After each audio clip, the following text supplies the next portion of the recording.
everybody. Welcome to Interviews with Family and Friends. It is Interviewing Finn, Part 2. Welcome back, everybody. All right, thank you for that introduction, Finnegan. I hardly even had a chance to introduce you. Oh, yeah. Do you want to, why don't you go ahead and, even though we have you've done another video before, why don't you go ahead and introduce yourself, tell us who you are, where you come from, and where you're going. My name is Finnegan or Finn. I'm 11 years old. We're streaming from New York. And I like Japan. That's where you're going? Yeah. You're going Japanese? Yeah. Okay, well, in fact, Japan came up in our other interview. Is there anything you want to say about that? To tie in with the last video?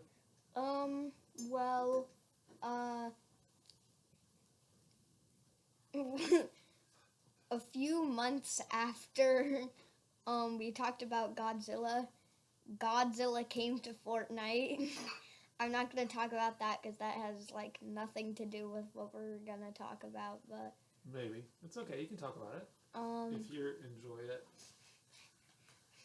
A little thing that just doesn't make sense at all in Fortnite, they added Baymax, which is from a movie. It's a very good movie. I recommend it.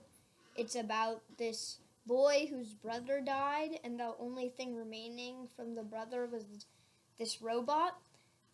And the thing that annoys me is the robot is literally programmed to never hurt anybody. And if you didn't know, the game is about killing people. So, come on, guys. At this point, they're just adding whatever they want. Yeah, that's an interesting point. No. So there's a contradiction there that you recognize. Yeah. No Godzilla movies have come out since then. I mean, the Grammys were a couple days ago. And nothing Godzilla-ish has happened at all. I don't think so. Except, would you like to mention what happened yesterday? Someone that you know arrived. Oh, yeah. From Florida? Yeah, I haven't seen my father in a while, aka the host, and he arrived from Florida. He's a Florida man now. And yeah, we're going to be doing sort of like, the host doesn't know about this, but if you know about Kai Cenat, the Mafia-thon thing, the Mafia-thon is sort of, I don't know why it's called the Mafia-thon, but he streamed for his whole life for 30 days straight, no turning the stream off. Oh, okay. But we're not going to do that. We're going to just make a video every day.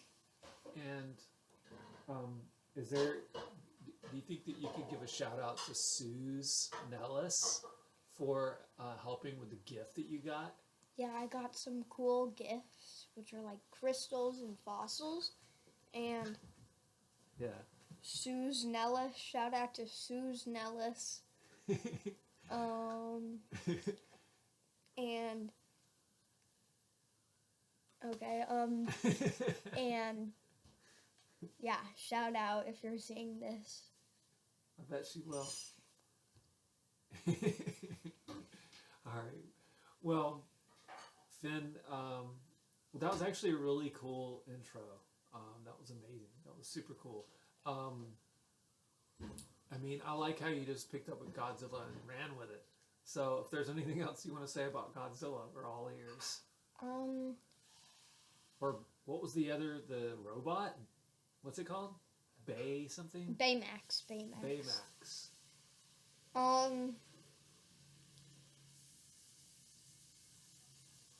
don't know. Baymax is cool. When La did- la la la la la. That's a Baymax reference. Well, when did you see that movie? Like when I was 7 or 6. Oh, you saw it. It came out before while I ago. was born. I think like 1 or 2 years before I was born. Oh, okay. I didn't realize It's that. animated. And it's actually part of the Marvel series. I didn't know about that until like Is it? a few days ago. Well, is there anything you would be interested in saying in terms of what you think about anime and what you think about manga and stuff like that, and how it ties in with Japan? You're interested in Japan? Well, manga is the definition of manga is a graphic novel. There's no such thing as a manga without pictures. That would just be a Japanese book. A graphic novel or comic book made by or I think it just has to be produced in Japan, or it has to be made by a Japanese person. Something along those lines. And anime is animated manga. That's right. Yeah. And my understanding is that my studies about manga is that it goes back even to Japanese woodcuts and also woodcuts and art from China as well in terms of depicting like sort of snapshots of everyday life and of course the Japanese took woodcuts to a particular level that was people have been appreciating for hundreds of years,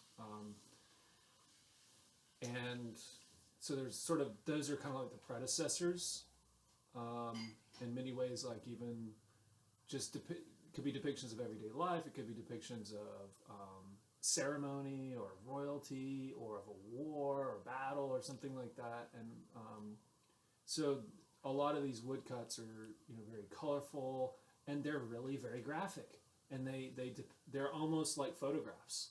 And if you look at a lot of the anime today, a lot of the best anime it illustrates just incredible capacity to do just that, to illustrate and to essentially animate anything that we can see with our eyes. So the Japanese have sort of excelled in that regard. So that's one of the reasons why I think that anime is appreciated. But another interesting factor is, which is sort of directly related to Godzilla, is the fact that, of course, as we spoke about in the first interview, the U.S. did drop the atom bomb on Hiroshima and Nagasaki. I believe one of those dates was August 6th. I don't know if that was 1945. And subsequently, essentially defeated the so-called Axis powers, the Axis forces or powers, which would include Germany, Italy, Japan, and some other countries. Japan essentially signed a treaty, a truce, and as a result, the U.S. actually occupied Japan, and Okinawa was the place of a very, very large, and these installations exist to this day, by the way, and they're still controversial to this day. However, the actual occupation of Japan existed for 7 years. A lot of people aren't aware of that the United States occupied Japan militarily for 7 years, and to some degree still occupies Japan. And Japan is still a somewhat subservient to the U.S. Or in a position, say, where they essentially kind of follow the lead of the U.S. and other Western powers. Now, what's interesting, though, is how manga has been an example in which a lot of, basically emotion and feeling was able to be expressed through the artwork. And like, as you said before, for instance, the sort of trauma and the sort of horror and sort of trauma and extreme intensity of the dropping of the atom bomb and the subsequent occupation and submission of Japan to the authority of the United States was in many ways was played out within Japanese manga. One of the most classic ones is Akira, which we've got to watch. Akira is like one of my favorite anime ever. Well, it's a manga. It's first manga. Anyway, we'll get to that. Maybe we'll watch Akira soon. One thing I did learn about Godzilla in between the time between my last interview and this interview is Godzilla isn't based directly on Hiroshima, Nagasaki, the bombing or the nuking. But that was definitely like 80% of it. But one of the first movie was based on an event that followed that, when the U.S. was doing nuclear testing. I don't fully remember it, but it definitely was mostly about Hiroshima and Nagasaki. But I think the first movie was loosely based on an event that happened. The U.S. was doing nuclear testing, like, in the seas near Japan. Bikini Islands? Yeah, somewhere near the coast of Japan. And there was a boat called the Lucky Dragon, something like that. That was fishing near there, and they got a little too close, and boom. And they're in the movie, it was like the same thing, but instead of them dying because of nuclear poison, or I don't know what it's called, but they died because of Godzilla, and they were both in a fishing boat.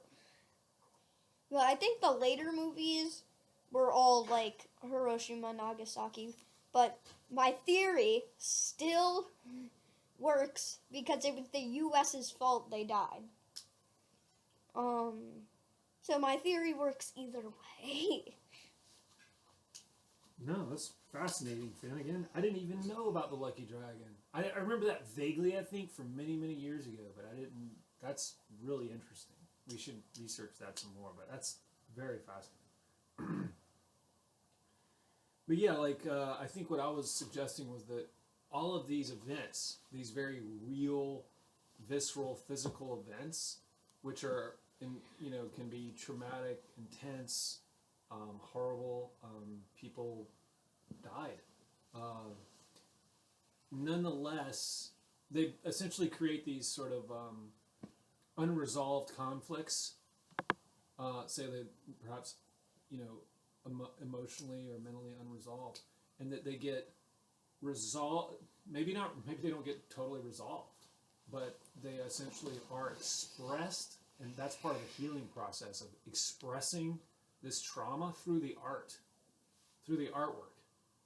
And that in order to do that, one has to be free and creative, and that things like Godzilla come out. You know what I mean? It's not like a exact 1-to-1 ratio between Godzilla and these various, traumatic events, these very destructive and intense events such as Hiroshima and Nagasaki. But what you mentioned about the Lucky Dragon is very key and very, very smart. I had no idea about that. It's so cool. So you already said so much, Finn.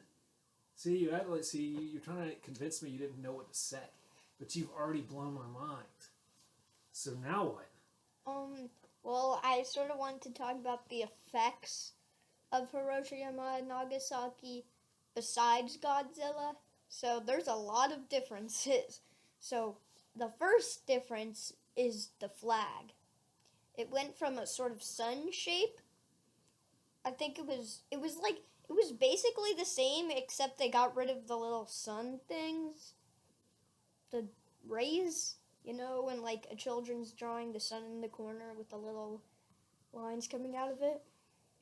Well, I'm a child, so I guess I can't say anything. That was the first one.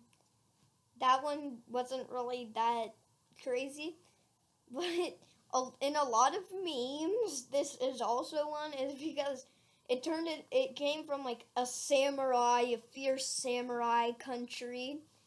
This is the memes, not my opinion, but into like this cute anime, like cute touristy country. Yeah, but there was anime before Hiroshima and Nagasaki, I think. Oh,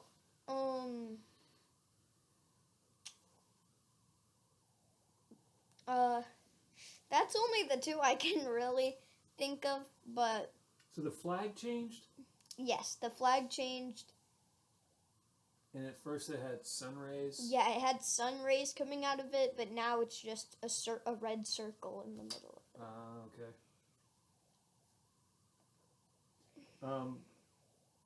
So,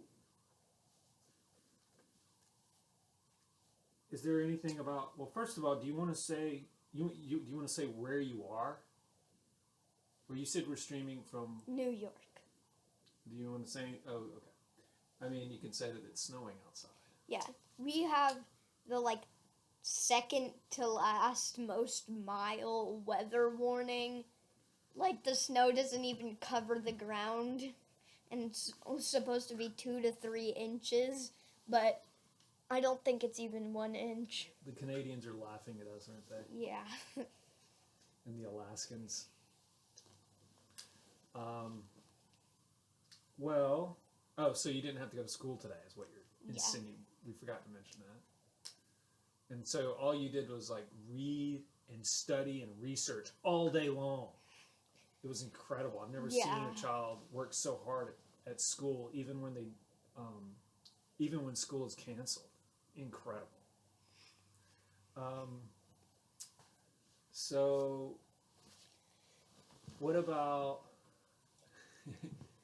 Do you want to say? You mentioned something about how, like, when you start school every day, the kids are actually they actually talk about what they've been learning during that day or what's been going on at the school or something like that during announcements. Or? No, but so maybe we could shift from Japan to Korea. Okay. Yeah, we can do Let's that. do that. So in Korea, a new show, it's not really new. It came out in 2021. So in 2021, a very gory K-drama came out called Squid Game. And it was just memed out. For some reason, it wasn't even that funny or cringy or anything like that. It just got memed out. It was basically about this guy that was like, so he was like in debt, and then this and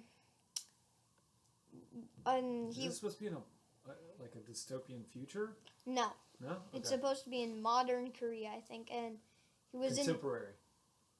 Yeah, and it was but it's definitely not realistic fiction, or somewhat.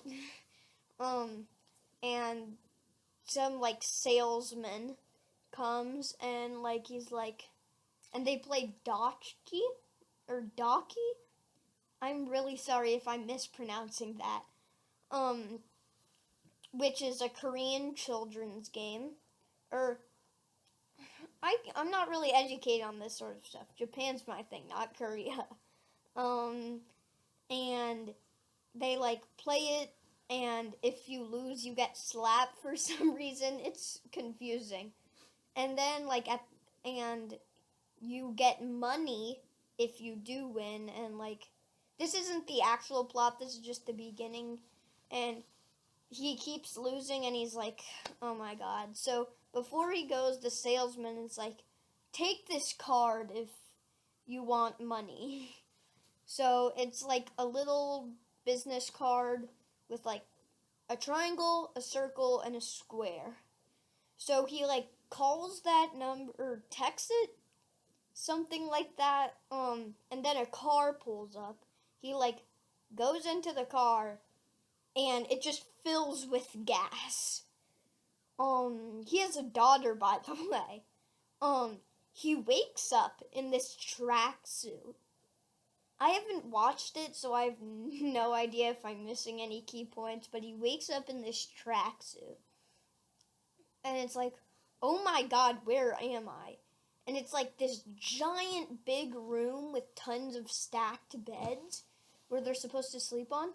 And there's like 455 people. There's 455 other people in that room. And he's like, oh my god, what is happening? And like, and everybody's so confused because like they don't know where they are. So basically I'm just gonna explain like very vaguely what the rest is. Basically they're put in these little mini games which are supposed to be like Korean children's games like Dalgona, which isn't even a game, it's just a cookie that they have to carve out shapes like red light, green light, glass bridge, and all that, which I have no idea what all those are except for red light, green light. So what is it we're supposed to take away from all that? Why do you want to talk about that? Because it's Korean-esque, or it's made in Korea. And basically the whole thing that makes it like different is that if you lose, you die. And the last one standing gets the money. And yeah, so that was season 1. It was very like, the main character, he wins the whole thing. He makes friends, but they die, so he's very sad. So that's the whole season 1. And like he's like scarred, traumatized. Like nobody. And then what made it real popular is the Roblox games. There was so many. Like so many. Like a lot. But like when that year started to end, like there was like 0 players. So yeah, that happened. Why is that interesting for you? Because the new season just came out. Oh. And basically it's like he's coming back to the games so he can stop them once and for all. Okay. And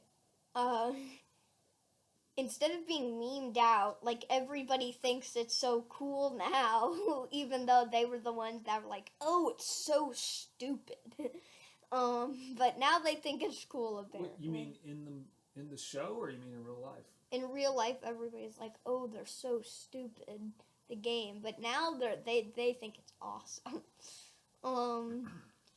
And he tries to stop it once and for all. There's new games, yada yada. And it turns out one of the players was actually the front man, which is like the guy who created it the whole time. Oh, I just spoiled it. Oops. Well, so, are you gonna come visit me? So you can be a Florida man too someday? I don't know. You gonna come like ride some gators? You gotta come down to the swamps, man. I wouldn't be a real Floridian if I didn't. So that happened. Second thing I want to talk about. Okay. BTS. What is that? It is a K-pop band. Okay. And they have like the worst fandom of all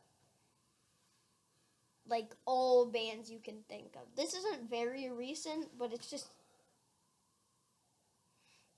it's scary. Like there's stalkers and everything, but Well, what do you mean stalkers and everything? Where? in Korea. People that's like actual like human beings, like Yeah. Koreans that stalk BTS. You mean? Yeah. Well, this is pretty common with a lot of. Yeah, but it's really the popular. worst It's with the them worst. because like, and it's not just like stalking in real life, but like one person, since she was like half American, half Korean, since like the standards for K-pop uh bands are like so high, like there was so many hate from like the fans of the group that she quit because it was too hard for her. Like, it's terrible. And it's just like apparently really hard for them because like the standards, what you have to give up to be one, and having to deal with stalkers. It's Are they male or female or both? There's male. Oh, BTS is male, but I'm talking about just Korean K-pop bands in general. Oh, gotcha. They have the worst fandom. The worst or the best? Or a fandom that's so good that they'll attack you and steal your soul or something? And like, oh, you can't date at all if you're one of them because things called, oh, this is something I find interesting, parasocial relationships. Parasocial relationships don't have to be with a celebrity or someone you don't even know. It can be someone with but it's a relationship or friendship or anything along those lines that's one-sided.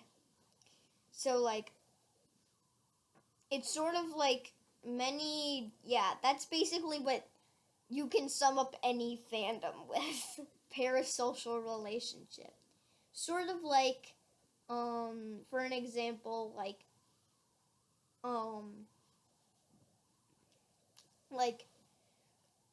an example was like, let's say you have a crush on a person and they don't know you. That's not parasocial, but what would be is like you think like, oh, go ahead. You think like you're together and like you're dating, but the other person doesn't even know you. That would be parasocial. So like, that's why you can't date if you're in a K-pop fandom or K-pop group, because then it'll be like, uh-oh, I can't date this person, even though you don't even know them. And like, if you date someone, then everybody will be like, you did this to your fandom, how could you? Even though they don't even know each other. So you have to give up a lot to be in a K-pop group. Oh, side note, one of them, the two, I think, three of the people that were in Squid Game were or are K-pop stars. Oh, okay. Okay, so it's all connecting now. Well, why don't we perhaps say goodbye? Yeah. And then I think we'll probably have another video up really, really soon to follow up on this because I don't want to lose the energy. So you want to say goodbye to everyone and okay. Thank you and give Sayonara. a shout out. That's bye in Japanese. Yeah, we'll probably get a new video tomorrow. And like if you want Finn interview part 3.